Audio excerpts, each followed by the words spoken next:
Well, talk about a match of two halves there, or an innings of two halves. It was a rollicking start for Rajasthan in the first 10, 11 overs. We were already thinking 190, 200. Is there an entertaining evening ahead? Not that there won't be, but it's going to be a very different kind of evening. From that halfway point of 91 for 1, they have slumped to 149 for 9 in the completion of their 20 overs. What a start from Jaiswal, Lewis and Sanju Samson. Those three names on the scorecard are all first 10 over names. What happened in the next 10 overs? They won't be on this scorecard. In fact, they'll be obliterated from most if they want to really remember this game. Here we are on Cricbuzz Live, brought to you in association with our fantasy partner, My 11 Circle, to try and make some sense of overs 11 to 20 as far as the men in pink were concerned. I'm joined by Pommie Mbangwa and Joy Bhattacharjya. Joy, we were together on Cricbuzz Combox and we were already thinking, my prediction doesn't exist. Even the other two higher ones are going to be crossed. Yeah, absolutely. I am just resentful that you had to force a team to lose just because you wanted to win this Combox title which you have won. I'm just resentful of that because I can genuinely think of no other reason why this team needed to collapse so much. Because look, if they were genuinely wicket-taking deliveries, if they were Jaffas, terrific ball they caught out, it happened. But they just almost gave their wickets away. They were like Father Christmas. They went and they presented. Shahbaz Ahmed, you've come into the team, you need a little bit of experience. Here's a couple of wickets for you.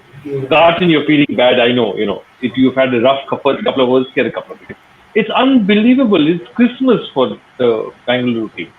But Pommie, I can tell you one other conversation Joy and I had. We were trying to figure out, we saw 5 bowlers on the sheet. They were all getting taken for runs. And I asked Joy, I said, what do they do? Cricbuzz Combox picked up 1 wicket for them. And he said, Shahbaz. I said, well, he's forgotten about Shahbaz. He's playing as a specialist fielder. Lo and behold, 2 wickets in 1 over. Yeah. Hey, look, at the end, 2 wickets for 10. It's a turnaround. And I think that's the big thing. The game just went from going in one direction to kind of pretty much going backwards and, back where they came from. Because in the position that they were at, there's no ways they don't get a minimum of like 170 as a minimum. And that's being conservative because of the way they started. So they get this magic start and then almost as if like magic itself, they somehow contrive to end up with less than 150. I don't know. And many times you can say a team bowls really well because you don't want to take away from what the guys' efforts are in the field and so forth. But this time, I think if you're RCB, you're going back into that change room and you're going, what's going on there? I think you're asking the question as well, what's happened there? Because there's no ways. And yes, there's a combination of bowl decently and you'll ensure that you might get a chance. But even if you bowl quite well and pull this one back, they'd have expected to chase about 180 from that position. So I'm surprised. I think if you're Rajasthan Royals, you're incredibly disappointed with what's gone on. And I don't know who can put the finger on why this ends up this way. It was a strange one. The manner of dismissals, a high percentage of them were just caught in the boundary, going straight up in the air. Who wants it? Padikkal picked up about 3. AB de Villiers picked up 2. Kohli picked up 1. It was like catching practice if you had a look at that. The poor physio doesn't have much to do, or whoever is giving them catching practice. But Joy, yes, Pommie has a point. There were no menacing deliveries, but it was still Shahbaz who bowled a certain tight line. He said after the game that he didn't feel he did much. He didn't feel the pitch changed or stopped. But still, between Chahal and Shahbaz, they were still the pair that turned it around. Absolutely. You can't speak enough about Chahal because Chahal is just so good. He squeezed up the runs, forced them to take chances. They took chances and the wickets started falling. And he's such a clever bowler. And Shahbaz just did, this is what smart bowlers do. He picked his spot and he said, hit me inside out. Now, whatever it is, inside out is never the easiest of shots. It requires something, and to be able to clear a boundary inside out is never easy. He just said, okay, if you're going to hit me, this is the place in the ground I want you to hit me, and you'll have to go over this field. And they couldn't. So he was sensible, he was smart, he followed his captain's plan. And sometimes everything is as simple as saying, okay, this is my field, this is where I'm going to get the ball. If he can then hit it for a six, good luck for him. But you know what? I've got the fielder there, I'm taking him on. Yeah. I tell you what, Gautam. The way things go in a game, you sort of look and you say, oh, what are they going to do? What might they do? What might they not do? And when you get yourself a start, what you want to ensure is that you make that pay, right? And many teams these days, after the power play, will try and go even harder. They managed to do that. It's not as if they didn't manage to do it. They did. Then they lost wickets. Now, one more can come in force. And if they try and it doesn't work, then you expect that they'll kind of come back a bit and rebuild again to try and get back up to where they need to get to by taking singles, by making sure that they start again. But it seemed everyone came in and thought they could play just in the same way as Evan Lewis did. And so in the end, they don't even get to what is nearly par. They're a long way below that.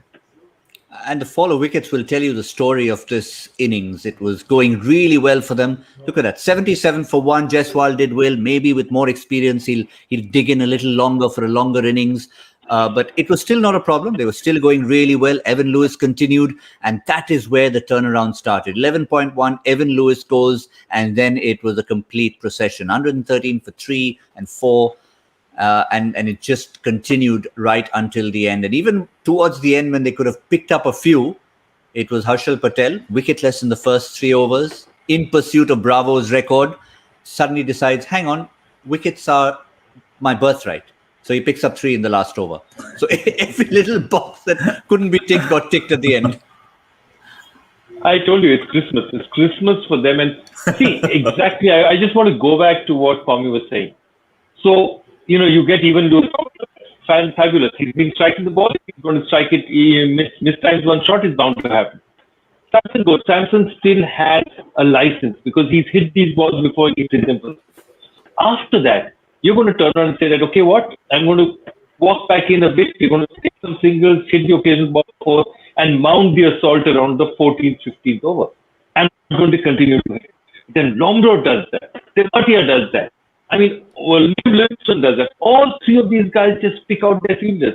It's ridiculous. Absolutely ridiculous. Each and every one of them went for stupid shots.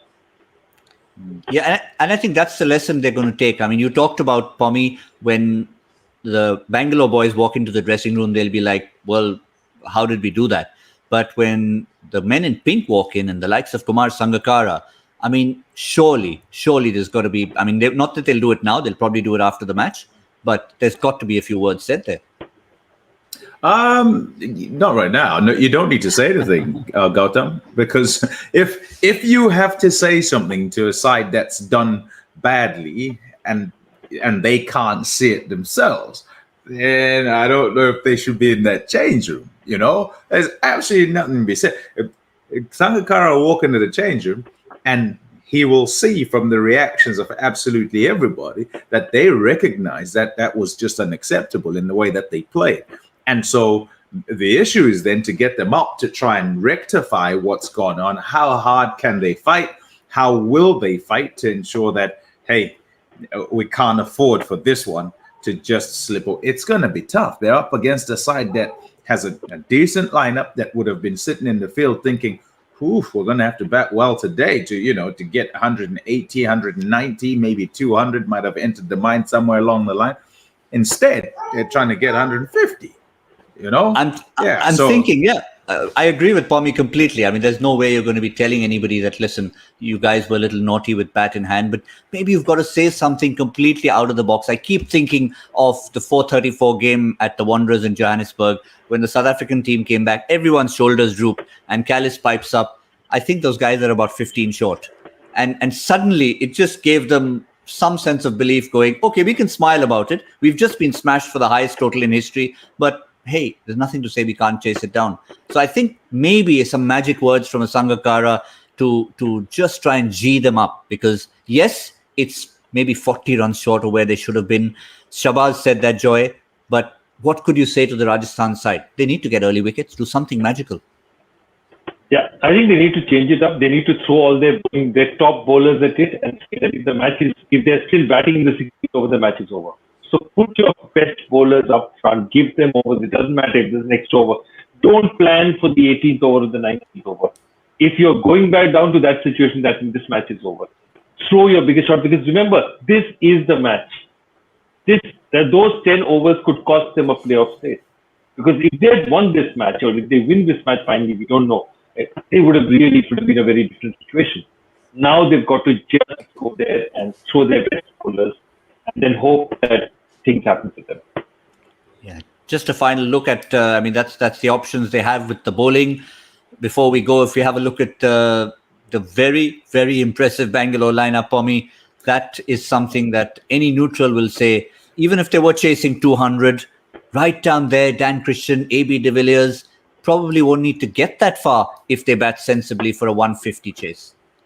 Do you know what they'll take? They'll say, look, our bowling might just be clicking nicely. Why? Because of that young man we were talking about earlier, the grandmaster. He's in again. He's got another performance, and that's important. What's also important is that playing in the UAE and going towards those playoffs, they've got another spinner who's also gone okay. So that's good. That's a couple of things they can be really happy with. What do they need? They need for their batting to click nicely. They need their stars in that middle order to score some runs. Now, they're not going to be tested as much as if it were 185, 190, 200, and they have some sort of a cushion. They still should play, but this is less pressure for them. And if one of those can get some runs today and they get over the line, there's another little box ticked as they go in the right direction. Yeah, I think just a final word from Joy. I guess we've seen runs from Maxwell. We've seen runs from Kohli. If de Villiers is maybe too far down for a 150 run chase, how big is this final word for Devdutt Padikkal to get a nice 50 not out? I agree. He's the man they'd be looking to get back into form, because they're not bothered about de Villiers' form. De Villiers does not operate like normal human beings, but he needs to be in form. He can just one day walk in and score 100. But Padikkal being in form is very important to them. This is a good match to see that happen. Yes, certainly has. That's all we'll wrap up over here. I can tell you it's something to keep an eye on because, it's been a second ball that could have seen a dismissal for Virat Kohli. Could have carried to Sanju Samson if he was 9 feet tall. It's a boundary for Kohli. That's all we'll leave it at. We're not going to take any more predictions because as far as that magic was concerned, I promise you, I've never got a prediction so horribly wrong that's come right. 147 is what I said. I have no idea how it came there, so we'll just leave it at that. Pommie, Joy, thank you. We'll see you soon. Cricbuzz Combox in the 10th over. It just might be that we'll have a very good idea of where this match is going by then. That's all we have on Cricbuzz Live in association with our fantasy partner, My 11 Circle.